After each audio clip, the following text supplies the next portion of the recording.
No, it's like any position. You gotta, if someone replaces you, they gotta beat you out. And so that's the approach we're taking, and both ready to go.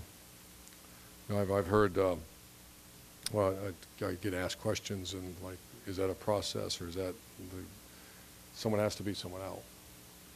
Until that happens, then you don't anoint people. You don't, let's give that guy a shot. When I hear that, I kind of say, well, of course, that person's never coached for a living or did something. Give them a shot. No, it's you have to earn things, and it's close. I mean, they're both working their tails off. Good week of practice, and receivers got to, quarterbacks are a product of those around them. I said that last year after every game that, someone won Big Ten Player of the Week as a quarterback. It's because those kids are playing their tails off around them and, coaching, and so we all have to do a better job.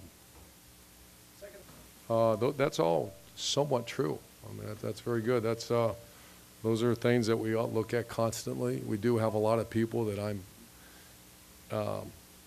anxious to get the ball in their hands, and sometimes that disrupts the flow of things. And the comment about the playbook, those are all things we looked at. And I hope to have a much better plan Saturday. Well, we're preparing there's three main defenses that you face in college football. One's 4-3, that's a more traditional press quarters. This team is a 4-3 man-free team.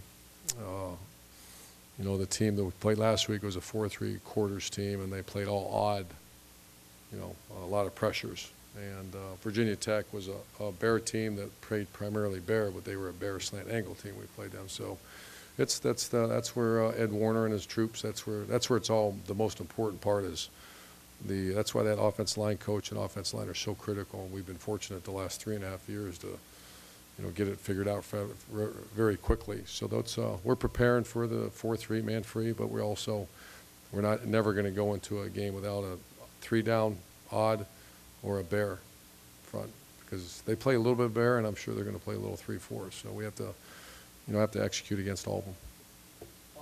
He was the quarterback of the team when we finished the season last year.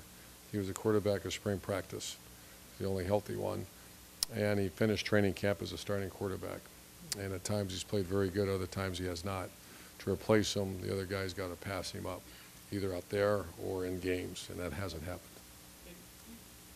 It's not him. It's the offense right now is in a funk. So every time you say, it's like when the quarterback, you say, boy, what a great game by the quarterback. You say, no, it was a great game by the offense. When you're not getting protected, when you're not balanced and not controlling the line of scrimmage, when you're not perimeter blocking very good, the quarterback struggles.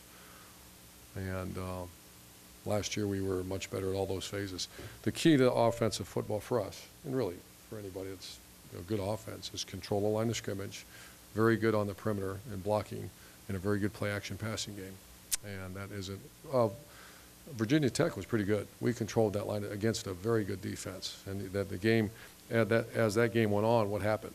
You're controlling the line of scrimmage, things start moving. And the big games last year, that's what happened. You control the line of scrimmage, and then you start moving the ball. And because football is a tough physical sport, it's a marathon. It's not a sprint. And so all this focus on that guy behind center, I get everybody's got to do a job, but that's not my focus. And that's not our focus. It's all together that we have to control the line of scrimmage, have very good perimeter blocking because we have athletes, and you have to have a devastating play-action passing game. That's when you start seeing #1 offenses in the country.